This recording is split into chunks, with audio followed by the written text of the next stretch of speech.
जय माता दी। नमस्कार दोस्तों, स्वागत है आप सभी का हमारे YouTube चैनल लक्ष्मी शर्मा की कहानियां पर।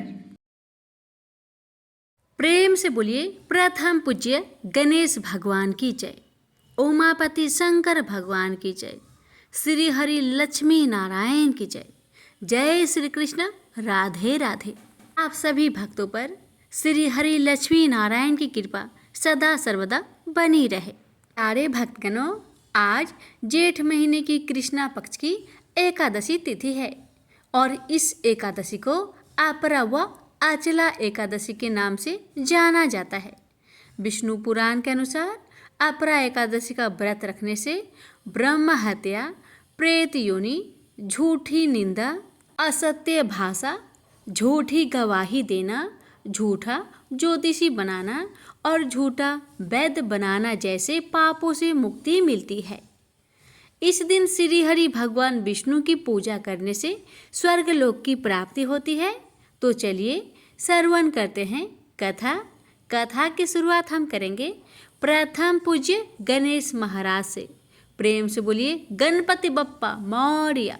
कथा शुरू करने से पहले आपसे हमारी निवेदन है कि कमेंट बॉक्स में लक्ष्मी नारायण की जय अवश्य लिखिएगा और कथा को पूरा सुनिएगा और दूसरे भक्तों के पास भी शेयर कीजिएगा। कथा। एक बुढ़िया माई थी, मिट्टी के गणेश जी की पूजा करती थी। रोज बनाए रोज गल जाए। एक सेठ का मकान बन रहा था। वो बोली, पत्थर का गणेश बना दो। मिस्त्री बोले, जितने हम तेरा पत्थर का गणेश गढ़ेंगे उतने में अपनी दीवार ना चिनेंगे। बुढ़िया बोली, राम करे तुम्हारी दीवार टेढ़ी हो जाए। अब उनकी दीवार टेढ़ी हो गई। वो चीने और ढा देवे, चीने और ढा देवे। इस तरह करते करते शाम हो गई। शाम को सेठ आया। उसने कहा, आज कुछ भी काम नहीं किया। वो कहने लगे, एक बुढ़िया आई थी, वो कह रही थी मेरा पत्थर का गणेश गढ़ दो। हमने नहीं गढ़ा तो उसने कहा तुम्हारी दीवार टेढ़ी हो जाए। तब से दीवार सीधी नहीं बन रही है। बनाते हैं और ढा देते हैं। सेठ ने बुढ़िया को बुलवाई। सेठ ने कहा, हम तेरा सोने का गणेश गढ़ देंगे, हमारी दीवार सीधी कर दो।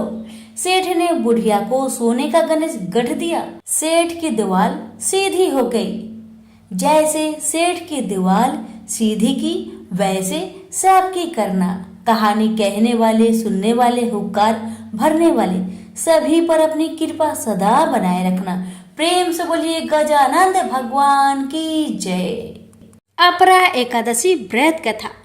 युधिष्ठिर कहने लगे कि हे भगवान, ज्येष्ठ कृष्णा एकादशी का क्या नाम है तथा उसका महात्म्य क्या है, सो कृपा कर कहिए। भगवान श्री कृष्ण कहने लगे कि हे राजन, यह एकादशी अचला तथा अपरा दो नामों से जानी जाती है। पुराणों के अनुसार ज्येष्ठ कृष्णा पक्ष की एकादशी अपरा एकादशी है, क्योंकि यह अपार धन देने वाली है। जो मनुष्य इस व्रत को करते हैं वे संसार में प्रसिद्ध हो जाते हैं। इस दिन भगवान त्रिविक्रम की पूजा की जाती है। अपरा एकादशी के व्रत के प्रभाव से ब्रह्म हत्या, भूत योनि, दूसरे की निंदा आदि के सब पाप दूर हो जाते हैं। इस व्रत के करने से पर स्त्री गमन, झूठी गवाही देना, झूठ बोलना, झूठे शास्त्र पढ़ना या बनाना, झूठा ज्योतिषी बनाना तथा झूठा वैद्य बनाना आदि सब पाप नष्ट हो जाते हैं। जो क्षत्रिय युद्ध से भाग जाए वे नरकगामी होते हैं, परंतु अपरा एकादशी का व्रत करने से वे भी स्वर्ग को प्राप्त होते हैं। जो शिष्य गुरु से शिक्षा ग्रहण करते हैं फिर उनकी निंदा करते हैं वे अवश्य नरक में पड़ते हैं, मगर अपरा एकादशी का व्रत करने से वे भी इस पाप से मुक्त हो जाते हैं। जो फल तीनों पुष्कर में कार्तिक पूर्णिमा को स्नान करने से या गंगा तट पर पितरों को पिंडदान करने से प्राप्त होता है, वही अपरा एकादशी का व्रत करने से प्राप्त होता है।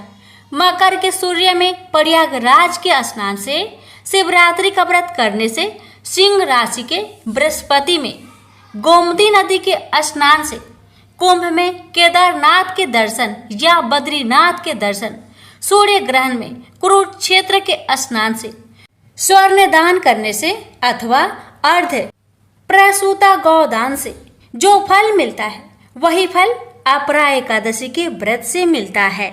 यह व्रत पाप रूपी वृक्ष को काटने के लिए कुल्हाड़ी है, पाप रूपी ईंधन को जलाने के लिए अग्नि है, पाप रूपी अंधकार को मिटाने के लिए सूर्य के समान है, मृगों को मारने के लिए सिंह के समान है। अतः मनुष्य को पापों से डरते हुए इस व्रत को अवश्य करना चाहिए। अपरा एकादशी का व्रत तथा भगवान का पूजन करने से मनुष्य सब पापों से छूटकर विष्णु लोक को जाता है। इसकी प्रचलित कथा के अनुसार प्राचीन काल में महिध्वज नामक एक धर्मात्मा राजा था। उसका छोटा भाई वज्रध्वज बड़ा ही क्रूर, अधर्मी तथा अन्यायी था। वह अपने बड़े भाई से द्वेष रखता था। उस पापी ने एक दिन रात्रि में अपने बड़े भाई की हत्या करके उसकी देह को एक जंगली पीपल के नीचे गाड़ दिया। इस अकाल मृत्यु से राजा प्रेत आत्मा के रूप में उसी पीपल पर रहने लगा और अनेक उत्पात करने लगा। एक दिन अचानक धौम्य नामक ऋषि उधर से गुजरे। उन्होंने प्रेत को देखा और तपोबल से उसके अतीत को जान लिया। अपने तपोबल से प्रेत उत्पात का कारण समझा। ऋषि ने प्रसन्न होकर उस प्रेत को पीपल के पेड़ से उतारा तथा परलोक विद्या का उपदेश दिया। दयालु ऋषि ने राजा की प्रेत योनि से मुक्ति के लिए स्वयं ही अपरा अचला एकादशी का व्रत किया और उसे अगति से छुड़ाने को उसका पुण्य प्रेत को अर्पित कर दिया। इस पुण्य के प्रभाव से राजा की प्रेत योनि से मुक्ति हो गई। वह ऋषि को धन्यवाद देता हुआ दिव्य देह धारण कर पुष्पक विमान में बैठकर स्वर्ग को चला गया। हे राजन, यह अपरा एकादशी की कथा मैंने लोकहित के लिए कही है। इसे पढ़ने अथवा सुनने से मनुष्य सब पापों से छूट जाता है। प्रेम से बोलिए विष्णु भगवान की जय। प्यारे भक्तगणों, अब आप जानिए एकादशी व्रत के पारण टाइम के बारे में। जो भक्त 2 जून को व्रत रखेंगे वो पारण करेंगे 3 जून को। पारण का समय रहेगा 3 जून को 8:05 AM से लेकर 8:23 AM। पारण तिथि के दिन हरिवासर समाप्त होने का समय 8:05 AM। तो भक्त 3 जून दिन सोमवार को व्रत करेंगे, उनके लिए पारण का समय रहेगा 4 जून को 5:41 AM से लेकर 8:23 AM तक। पारण के दिन द्वादशी सूर्योदय से पहले समाप्त हो जाएगी। प्यारे भक्तगणों, अब आप श्रवण करें भगवान त्रिविक्रम की कथा। अपरा एकादशी व्रत में त्रिविक्रम भगवान की पूजा किया जाता है, इसलिए इस कथा को अनिवार्य रूप से श्रवण करें। वामन भगवान को ही त्रिविक्रम भगवान के नाम से जाना जाता है। तो आइए श्रवण करते हैं वामन भगवान की कथा। वामन देव भगवान विष्णु के अवतार है। असुरों के राजा बलि ने देवताओं को युद्ध में पराजित कर दिया था और स्वर्ग अपने कब्जे में ले लिया था। बलि की वजह से सभी देवता बहुत दुखी थे। दुखी देवता अपनी माता अदिति के पास पहुंचे और अपनी समस्या बताई। इसके बाद अदिति ने पति कश्यप ऋषि के कहने पर एक व्रत किया, जिसकी शुभ फल से भगवान विष्णु ने वामन देव के रूप में जन्म लिया। वामन देव ने छोटी उम्र में ही दैत्यराज बाली को पराजित कर दिया था। बाली अहंकारी था। उसे लगता था कि वह सबसे बड़ा दानी है। विष्णु जी वामन देव के रूप में उसके पास पहुंचे और 3 पग धरती मांगी। अहंकार बलि ने सोचा कि ये तो छोटा सा काम है, मेरा तो पूरी धरती पर अधिकार है, मैं इसे 3 पग भूमि दान कर देता हूँ। बलि वामन देव को 3 पग भूमि दान देने के लिए संकल्प कर रहे थे। उस समय शुक्राचार्य ने उसे रोकने की कोशिश की। दरअसल शुक्राचार्य जान गए थे कि वामन के रूप में स्वयं भगवान विष्णु है। शुक्राचार्य ने बलि को समझाया कि ये छोटा सा बच्चा नहीं है, ये स्वयं विष्णु है, ये तुम्हें ठगने आए हैं, तुम इन्हें दान मत दो। ये बात सुनकर बलि बोला कि अगर ये भगवान हैं और मेरे द्वार पर दान मांगने आए हैं तो मैं भी इन्हें मना नहीं कर सकता हूँ। ऐसा कहकर बलि ने हाथ में जल का कमंडल लिया तो शुक्राचार्य छोटा रूप धारण करके कमंडल की डंडी में जाकर बैठ गए ताकि कमंडल से पानी ही बाहर ना निकले और राजा बलि संकल्प ना ले सके। वामन देव शुक्राचार्य की योजना समझ गए। उन्होंने तुरंत ही एक पतली लकड़ी ली और कमंडल की डंडी में डाल दी, जिससे अंदर बैठे शुक्राचार्य की एक आंख फूट गई और वे तुरंत ही कमंडल से बाहर आ गए। इसके बाद राजा बलि ने वामन देव को 3 पग भूमि दान करने का संकल्प ले लिया। राजा के संकल्प लेने के बाद वामन देव ने अपना आकार बढ़ाकर एक पग में पृथ्वी और दूसरे पग में स्वर्ग नाप लिया। इसके बाद उन्होंने राजा से कहा कि अब मैं तीसरा पग कहाँ रखूं? ये सुनकर राजा बलि का अहंकार टूट गया। तब बलि ने कहा कि तीसरा पग आप मेरे सिर पर रख सकते हैं। बलि की दान वीरता देखकर वामन देव प्रसन्न हुए और उसे पाताल लोक के राजा बना दिया। एक समय रघुदास नाम के भगवान रामचंद्र के एक महान भक्त थे। वह पुरी में जगन्नाथ मंदिर के सिंह द्वार के पास एक बड़ी छतरी के नीचे रहते थे। एक बार जब वह भगवान जगन्नाथ के दर्शन करने गए तो उन्होंने जगन्नाथ की वेदी पर राम, लक्ष्मण और सीता को देखा। उस दिन से उन्हें विश्वास हो गया कि भगवान जगन्नाथ भगवान रामचंद्र से भिन्न नहीं है। एक बार रघु ने भगवान जगन्नाथ के लिए एक अच्छी माला तैयार की और पुजारी को भगवान को चढ़ाने के लिए दी, लेकिन पुजारी इसे चढ़ाना नहीं चाहता था क्योंकि रघु ने केले के पेड़ की छाल से बनी डोरी का इस्तेमाल किया था। उस समय जगन्नाथ के मंदिर में ऐसी चीजों का प्रयोग वर्जित था। रघु को बहुत दुख हुआ कि उनकी माला भगवान जगन्नाथ को नहीं चढ़ाई गई। वह बहुत उदास महसूस करते हुए मंदिर के बाहर चला गया। बाद में दिन में पुजारी शाम की आरती समाप्त कर रहा था। भगवान के शयन करने से पहले पुजारी उन्हें एक विशेष पोशाक पहनाते हैं जिसे बड़ा श्रृंगार वैसा कहा जाता है।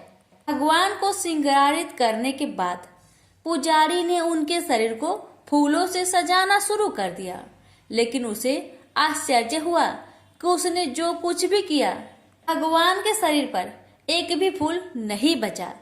भगवान किसी भी फूल को स्वीकार नहीं करेंगे। सभी पुजारी यह सोचकर बहुत चिंतित हो गए कि अवश्य ही उन्होंने कोई अपराध किया है, लेकिन यह क्या हो सकता था।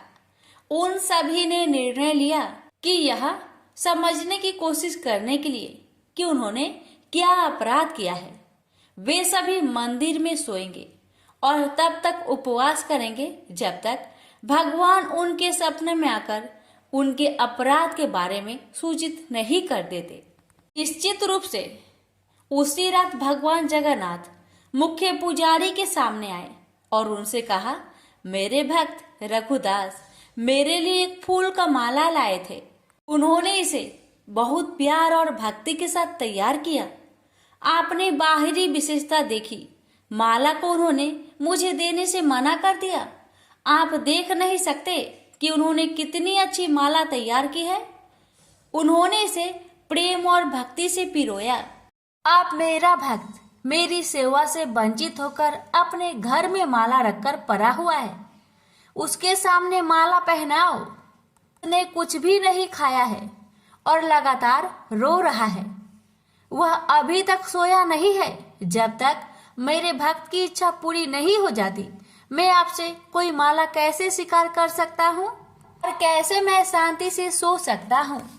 तुरंत प्रधान पुजारी जाग गया और उसने अन्य पुजारियों को सारी बात बताई। तब वे सभी रघुदास के पास गए और अपना अपराध समझाया और उनसे अपनी माला भगवान जगन्नाथ को देने के लिए कहा। यह सुनकर रघुदास बहुत प्रसन्न हुए कि भगवान इतने दयालु हैं कि वे स्वयं उनकी माला स्वीकार करने की प्रतीक्षा कर रहे हैं। रघुदास परम आनंद में थे। एक बार रघुदास बहुत गंभीर रोग से पीड़ित हो गए। उनकी तबीयत इतनी खराब हो गई कि वह बिस्तर से उठ भी नहीं पा रहे थे। उन्हें अपने बिस्तर में ही मल त्याग करना पड़ा। बदबू बहुत बुरी थी। रघुदास बहुत बीमार होने के कारण खुद की मदद करने में असमर्थ होकर बेहोश हो गए। एक छोटा लड़का रघुदास की सेवा के लिए आ रहा था। उन्होंने उसके शरीर को साफ किया और चंदन लगाया और गंध को दूर करने और कमरे को शुद्ध करने के लिए अच्छी सुगंधित चीजें पेश की। जब रघु को होश आया तो उन्होंने पाया कि वह लड़का स्वयं भगवान जगन्नाथ थे। रघु ने भगवान जगन्नाथ से कहा, मेरे प्रिय भगवान, आप यहाँ क्या कर रहे हैं? मेरी यह निम्न सेवा करके आप मुझे अपराधी बना रहे हैं। मैं आपसे सेवा प्राप्त करके और अधिक पापी बन रहा हूँ। हे भगवान, आप बहुत दयालु हैं। आप ब्रह्मांड के स्वामी हैं। आप सब कुछ करने में समक्ष है। यदि आप चाहे तो आप मेरी बीमारी को आसानी से ठीक कर सकते हैं। मुझे ठीक करने के बजाय आप मेरी यह निम्न सेवा क्यों कर रहे हैं? भगवान ने उत्तर दिया, हाँ, मैं तुम्हें आसानी से ठीक कर सकता हूँ, लेकिन मैं चाहता हूँ कि तुम अपने सभी प्रबंध कर्मों से मुक्त हो जाओ, ताकि तुम इस जीवन के अंत में मेरे निवास पर वापस जाओ। तुम्हें ये भी जानना चाहिए कि जैसे कि मेरे भक्तों को मिलता है, मेरी सेवा करने से सुख मिलता है, मुझे भी अपने भक्तों की सेवा करने से सुख मिलता है। मैं सदैव आपकी सेवा करना चाहता हूँ। मुझ में और मेरे भक्त में कोई अंतर नहीं है। इस प्रकार भगवान और रघु के बीच बहुत घनिष्ठ संबंध थे। रघु बहुत सरल थे और उनका स्वभाव एक छोटे लड़के जैसा था। भगवान जगन्नाथ के साथ उनके संबंध बहुत मैत्रीपूर्ण थे। कभी कभी भगवान एक लड़की के रूप में उनके पास आते थे और वे दोनों एक साथ खेलते थे। यह सामान्यतः लोगों को ज्ञात था कि भगवान रघु के साथ खेलने के लिए उनके पास आए थे। सभी लोग रघु का आदर करते थे। वह बहुत प्रसिद्ध थे और लोगों के बीच भगवान जगन्नाथ के मित्र के रूप में जाने जाते थे। एक बार जगन्नाथ रघु के पास आए और उससे कहा कि वह राजा के बगीचे से कटहल चुराने के लिए उसके साथ चले। रघु ने कहा, तुम कटहल क्यों चुराना चाहते हो? यदि तुम्हें कटहल खाने की इच्छा है तो मुझे बताओ, मैं तुम्हारे लिए एक अच्छा कटहल लाऊंगा। भगवान जगन्नाथ ने उत्तर दिया, इस प्रकार मुझे अपने भक्त से सब कुछ मिल रहा है। वास्तव में मेरे पास सब कुछ है। माता यशोदा मुझे इतना मक्खन खिलाती थी और मुझे आनंद देती थी, लेकिन फिर भी मैं इस उद्देश्य के लिए दूसरे के घर जाता हूँ, माखन चुराने का। चुराई हुई चीजें खाने में एक विशेष आनंद होता है। आज मैं चाहता हूँ कि आप चोरी का वह आनंद महसूस करें। कृपया मेरे साथ आए। असहाय होकर रघु भगवान के प्रस्ताव पर सहमत हो गया और उनके साथ चला गया।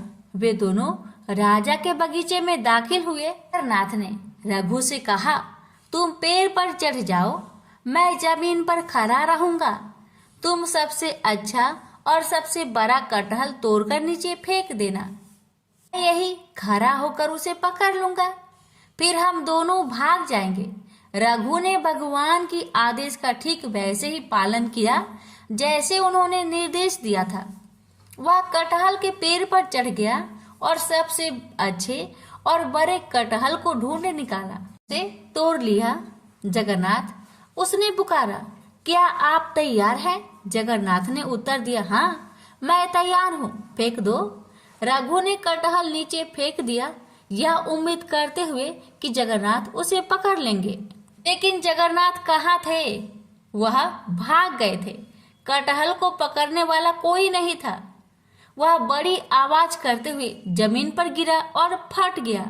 जब राजा के माली ने आवाज सुनी तो वह समझ गया कि कोई कटहल चुराने के लिए बगीचे में घुसा है। वह तुरंत मौके पर भागा और देखा कि बड़ा कटहल जमीन पर खुला पड़ा था। फिर भी उसने आसपास किसी को नहीं देखा। जब उसने ऊपर देखा तो उसे रघुदास पेड़ पर बैठे दिखे। माली तुरंत राजा के पास गया और उसे बताया कि रघुदास उसके बगीचे से कटहल चुरा रहा था। वह अभी भी वही पेड़ की चोटी पर बैठा है।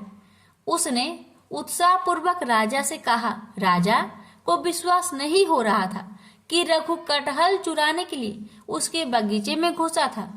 इसलिए राजा ने अपने मंत्रियों को इकट्ठा किया और उस स्थान पर गए जहां माली ने संकेत किया था। वह रघुदास को पेड़ पर बैठे और कटहल को जमीन पर पड़ा देखकर आश्चर्यचकित रह गया। राजा के अनुरोध पर रघु पेड़ से नीचे उतर आया। राजा ने रघु से पूछा, मेरे प्रिय प्रभु, यदि तुम कटहल खाना चाहते थे तो आधी रात को मेरे बगीचे में आकर पेड़ पर चढ़ने की परेशानी क्यों उठा रहे हो? तुम मुझे बता सकते थे, मैं कर सकता था। कटहल उठाया और तुम्हारे घर भेज दिया। रघु ने राजा को पूरी कहानी बताई कि कैसे भगवान जगन्नाथ ने उसे धोखा दिया था। भगवान की लीला सुनकर सभी को आनंद आ गया और सभी हंस पड़े। उन्होंने रघु की महानता की प्रशंसा की। इस प्रकार मित्रता की मुद्रा में रघु भगवान जगन्नाथ के साथ लीलाएं करते। एक भक्त ने भगवान जगन्नाथ के साथ रघुदास की एक लीला का प्रदर्शनी वर्णन किया। एक बार रथ यात्रा के दौरान भगवान ने रथ पर स्थान ग्रहण किया था। राजा द्वारा सड़क साफ करने के बाद रथ चलने के लिए सब कुछ तैयार था। हजारों लोगों ने रस्सी खींची लेकिन रथ आगे नहीं बढ़ा। स्थिति को देखते हुए ब्रिटिश साहिवा ने रथ को खींचने के लिए एक शक्तिशाली हाथी की व्यवस्था की, फिर भी रथ नहीं हिलेगा। साहिवा ने रघुदास से कहा, रघुदास जी, यह कैसे भगवान है? मैंने हाथियों को लगा रखा है, फिर भी यह रथ नहीं चलेगा। यह सुनकर रघु रथ पर चढ़ गए और भगवान जगन्नाथ के निकट गए। उसने प्रभु के कान में कहा, तुरंत रथ चलने लगा। यह देखकर साहिवा आश्चर्यचकित रह गए। उन्होंने रघुदास से कहा, आप पूर्ण हैं और आपके भगवान भी पूर्ण हैं। रघुदास जहाँ भी रहते थे, प्रसाद से भरा बर्तन किसी के भी लेने के लिए बाहर छोड़ देते थे। वह उसी बर्तन से प्रसाद लेता था जिसे पशु पंछी लेते थे। यह उनका अद्भुत स्वभाव था। वह भगवान जगन्नाथ को बहुत प्रिय थे। राम सिंघारी वर्तमान समय में उपासकों के समाज में सबसे विद्वान व्यक्तित्वों में से एक माने जाते थे। उनके पास कोई शैक्षणिक डिग्री या डिप्लोमा नहीं था, लेकिन उन्हें भारत के प्राचीन महाकाव्यों का गहन ज्ञान था। भारत के विभिन्न हिस्सों से आने वाले कई लोग उन्हें अपने आध्यात्मिक मार्गदर्शक के रूप में मानते थे। उन्होंने केवल महाप्रसाद खाया जो भगवान जगन्नाथ को चढ़ाए जाने वाला चावल का भोग है। एक दिन किसी कारणवश उसके बेटे उसे मंदिर से नहीं लाए। हालांकि उसने पूरे दिन कुछ भी नहीं खाया था, फिर भी उसने कभी अपनी भूख प्रकट नहीं की। केवल उसकी पत्नी को पता था। जब वह उदास लग रही थी, सिंघारी ने उसे सत्वना दी। वह देगा, वह भेजेगा, लेकिन आधी रात को कौन देगा? सब सो गए, उसकी पत्नी भी। कुछ देर बाद दरवाजे पर हल्की सी दस्तक हुई। दरवाजा खुलने पर बूढ़े व्यक्ति को एक केले का पत्ता मिला जिसमें 7 प्रकार के मंदिर के केक थे। कोई नहीं था। अगली सुबह जब उसने यह घटना बताई तो किसी ने उस पर विश्वास नहीं किया। पूरे दिन भगवान जगन्नाथ का यह चमत्कार लोगों के मन में छाया रहा। अगली रात सिंघाड़ी को सपने में आवाज आई, क्या तुमने वह सब कुछ खा लिया जो दिया गया था? प्रेम से बोलिए जगन्नाथ भगवान की जय। तुलसी से जुड़ी एक कथा बहुत प्रचलित है। श्रीमद् देवी भागवत पुराण में इनके अवतरण की दिव्य लीला कथा भी बनाई गई है। एक बार शिव ने अपने तेज को समुद्र में फेंक दिया था। उससे एक महातेजस्वी बालक ने जन्म लिया। यह बालक आगे चलकर जलंधर के नाम से पराक्रमी दैत्य राजा बना। इसकी राजधानी का नाम जलंधर नगरी था। दैत्यराज कालनेमि की कन्या वृंदा का विवाह जलंधर से हुआ। जलंधर महाराक्षस था। अपनी सत्ता के मद में चूर उसने माता लक्ष्मी की पाने की कामना से युद्ध किया, परंतु समुद्र से ही उत्पन्न होने के कारण माता लक्ष्मी ने उसे अपने भाई के रूप में स्वीकार किया। वहां से पराजित होकर वह देवी पार्वती को पाने की लालसा से कैलाश पर्वत पर गया। भगवान देवाधिदेव शिव का ही रूप धरकर माता पार्वती के समीप गया, परंतु मां ने अपने योग बल से उसे तुरंत पहचान लिया तथा वहां से अंतर्ध्यान हो गई। देवी पार्वती ने क्रोध होकर सारा वृत्तांत भगवान विष्णु को सुनाया। जलंधर की पत्नी वृंदा अत्यंत पतिव्रता स्त्री थी। उसी के पतिव्रत धर्म की शक्ति से जलंधर न तो मारा जाता था और न ही पराजित होता था। इसलिए जलंधर का नाश करने के लिए वृंदा के पतिव्रत धर्म को भंग करना बहुत जरूरी था। इसी कारण भगवान विष्णु ऋषि का भेष धारण करके वन में जा पहुंचे, जहां वृंदा अकेली भ्रमण कर रही थी। भगवान के साथ दो मायावी राक्षस भी थे, जिन्हें देखकर वृंदा भयभीत हो गई। ऋषि ने वृंदा के सामने पल में दोनों को भस्म कर दिया। उनकी शक्ति देखकर वृंदा ने कैलाश पर्वत पर महादेव के साथ युद्ध कर रहे अपने पति जलंधर के बारे में पूछा। ऋषि ने अपने माया जाल से दो बानर प्रकट किए। एक बानर के हाथ में जलंधर का सिर था तथा दूसरे के हाथ में धड़। अपने पति की यह दशा देखकर वृंदा मूर्छित होकर गिर पड़ी। होश में आने पर उन्होंने ऋषि रूपी भगवान से विनती की कि वह उसके पति को जीवित करे। भगवान ने अपनी माया से पुनः जलंधर का सिर धड़ से जोड़ दिया, परंतु स्वयं भी वह उसी शरीर में प्रवेश कर गए। वृंदा को इस छल का जरा भी आभास न हुआ। जलंधर बने भगवान के साथ वृंदा पतिव्रता का व्यवहार करने लगी, जिससे उसका अस्तित्व भंग हो गया। ऐसा होते ही वृंदा का पति जलंधर युद्ध में हार गया। इसी सारी लीला का जब वृंदा को पता चला तो उसने क्रोध होकर भगवान विष्णु को शीला होने का श्राप दे दिया तथा स्वयं सती हो गई। जहाँ वृंदा भस्म हुई वहां तुलसी का पौधा उगा। भगवान विष्णु ने वृंदा से कहा, हे वृंदा, तुम अपने अस्तित्व के कारण मुझे लक्ष्मी से भी अधिक प्रिय हो गई हो। अब तुम तुलसी के रूप में सदा मेरे साथ रहोगी।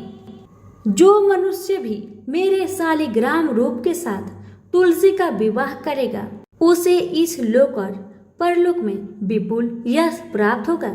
जिस घर में तुलसी होती है वहां यम के दूत भी असमय नहीं जा सकते।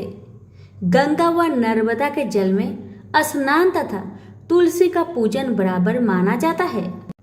चाहे मनुष्य कितना भी पापी क्यों न हो, मृत्यु के समय जिसके प्राण मंजरी रहित तुलसी और गंगा जल मुख में रखकर निकल जाते हैं, वह पापों से मुक्त होकर बैकुंठ धाम को प्राप्त होता है।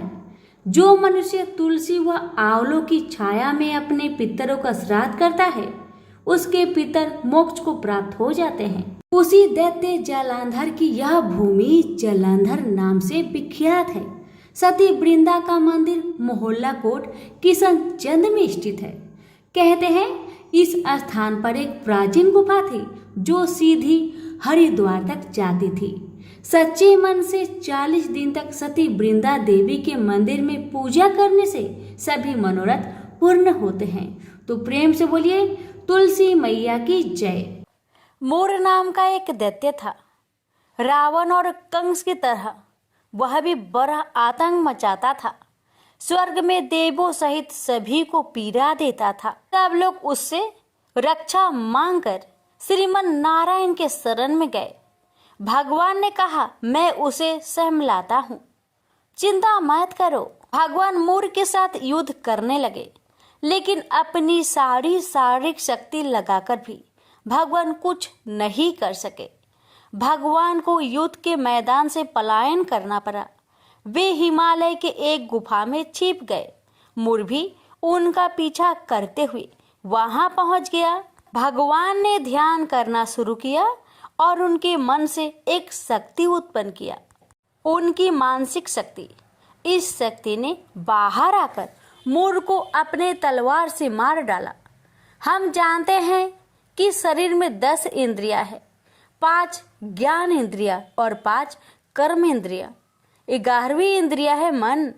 संस्कृत में एकादशी का अर्थ है 11। चूंकि यह देवी उनके मन भगवान की 11वीं इंद्रिया से निकली थी, इसलिए भगवान ने उन्हें एकादशी के नाम से पुकारा। एकादशी माता की उत्पत्ति के दिन उनके नाम से ही जाने लगा। माता एकादशी के अंतिम चरण के दौरान उत्पन्न हुई थी, इसे जयंती कहते हैं। और उन्होंने द्वादशी के पहले चरण के दौरान दैत्य को मार डाला था, इसे स्मरणती कहते हैं।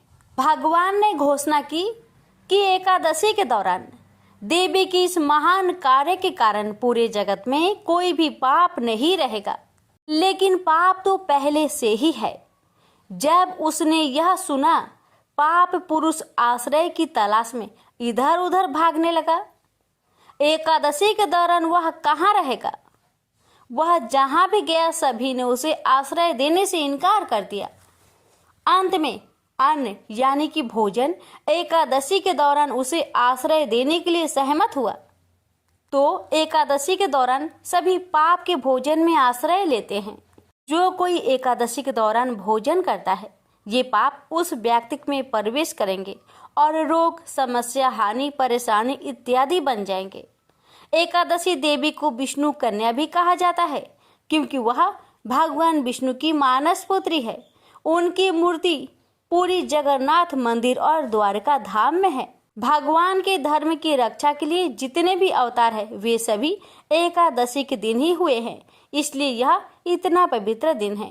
प्रेम से बोलिए एकादशी माता की जय, विष्णु भगवान की जय। तपसी की कथा। एक लापसी था, एक तपसी था। तपसी हमेशा भगवान की तपस्या में लीन रहता था। लापसी रोजाना 1.25 सेर की लापसी बनाकर भगवान का भोग लगाकर जीम लेता था। एक दिन दोनों लड़ने लगे। लापसी बोला, मैं रोज भगवान की तपस्या करता हूँ, इसलिए मैं बड़ा हूँ। लापसी बोला कि मैं रोज भगवान को 1.25 सेर लापसी का भोग लगाता हूँ, इसलिए मैं बड़ा हूँ। नारद जी वहां से गुजर रहे थे।